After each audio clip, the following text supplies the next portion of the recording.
Hi friends, அஸ்ஸலாமு அலைக்கும். இன்றைக்கி ட்ரெண்டிங்காக போய்கிட்டு இருக்க தேங்காய் திரட்டுப்பால் எப்படி செய்கிறதுங்கிறத பார்க்கலாம். ரொம்ப டேஸ்ட்டாக இருந்துச்சு. உண்மையாலுமே சொல்கிறீங்க, இந்த தேங்காய் திரட்டுப்பால் இவ்வளோ டேஸ்ட்டாக இருக்கும் நான் கொஞ்சம் கூட எக்ஸ்பெக்ட் பண்ணவே இல்லை. ரொம்ப டேஸ்ட்டாக இருந்துச்சு. நான் சொல்கிற மெத்தட்லேயே செய்யுங்க. இது ரொம்ப சிம்பிளான மெத்தட் தான். இதுக்கு அதிகமாக பொருளும் தேவைப்படாது. இதற்கு ஃபஸ்ட்டு நான் பாசிப்பருப்பு, சிறுபருப்பு ஒரு 2 டேபிள் ஸ்பூன் அளவுக்கு எடுத்து முதல்ல நல்ல மிதமான தீயில் அடுப்பில் போட்டு நல்லா சூடு பண்ணிக்கலாம். இது கலர்லாம் மாறினா போதும், ரொம்பவும் கருகிரவும் கூடாது. அதே போல் ரொம்ப ஹையில் வச்சுலாம் வறுத்துறாதீங்க, ஏன்னா டக்குன்னு வெளியில் கலர் மாறிடும், அப்புறம் வறுபடாமல் போயிடும். இது மிதமான சூட்டில் தான் வறுக்கணும். இது பாருங்கள், இந்த அளவுக்கு நம்ம வறுத்தா போதும். இப்போ இதை இருக்கட்டும். நெக்ஸ்ட்டு இதை தனியாக நம்ம வேறு ஒரு மிக்ஸி ஜாரில் போட்டு நல்லா நைஸாக அரைச்சிக்கலாம். இதை தேங்காவோடு போட்டு அரைச்சோம்னா தேங்காய் அரைஞ்சிரும், பாசிப்பருப்பு அரையாமல் போயிடும்.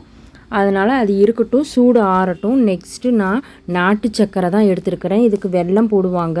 நான் இன்றைக்கி நாட்டு சக்கரை, சுத்தமான நாட்டு சக்கரை எடுத்துக்கலாம். இதுக்கு தண்ணி 1 டம்ளர் அளவுக்கு ஊற்றி சக்கரை கரையிற வரைக்கும் இருக்கட்டும், கொதிக்கட்டும். நெக்ஸ்ட்டு இந்த சைடு நான் தேங்காய் எடுத்துக்கிட்டேன். தேங்காய் நல்லா ஒரு தேங்காய் அளவுக்கு எடுத்துக்கலாம். இந்த டிஷ்ஷுக்கு நமக்கு ஒரு தேங்காய் அளவுக்கு தேவைப்படும்.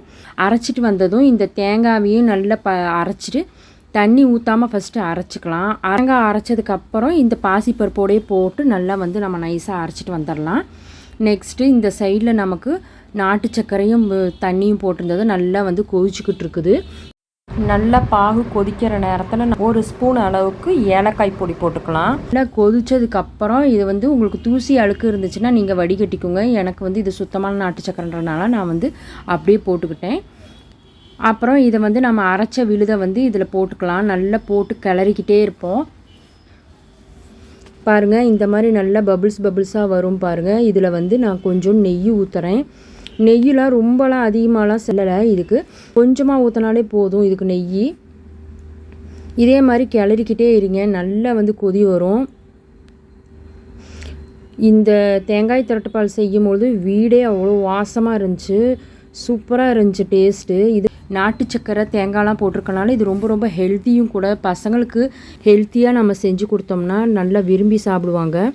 ஏன்னா சம்மரில் எல்லாம் பசங்களாம் வீட்டில் இருப்பாங்க. இந்த டைமில் நம்ம டிஃப்ரெண்ட்டாக செஞ்சு கொடுத்தோம்னா அவங்களுக்கு அவங்களும் ரொம்பவே ஹாப்பி ஆகிடுவாங்க. இப்போ பாருங்கள், நல்லா எனக்கு சுண்டிடுச்சு பாருங்கள். சூப்பராக தேங்காய் திரட்டுப்பால் ரெடி ஆயிடுச்சு. இதில் நான் நெய்யில் முந்திரியை வறுத்து போடுவாங்க. நான் இன்றைக்கி அது போடலை. அதே போல் தேங்காயும் கட் பண்ணி போடுவாங்க. எங்கள் பசங்களுக்கு தேங்காய்லாம் பிடிக்காது கட் பண்ணி போட்டால், அதனால் நான் போடலை. நீங்கள் போட்டுக்கோங்க நெய்யில் முந்திரியும் தேங்காயும். அவ்வளோதாங்க ஃப்ரெண்ட்ஸ், தேங்காய் திரட்டுப்பால் சூப்பராக ரெடி ஆயிடுச்சு. நீங்களும் இதே மாதிரி வீட்டில் ட்ரை பண்ணி பாருங்கள். தேங்க்யூ.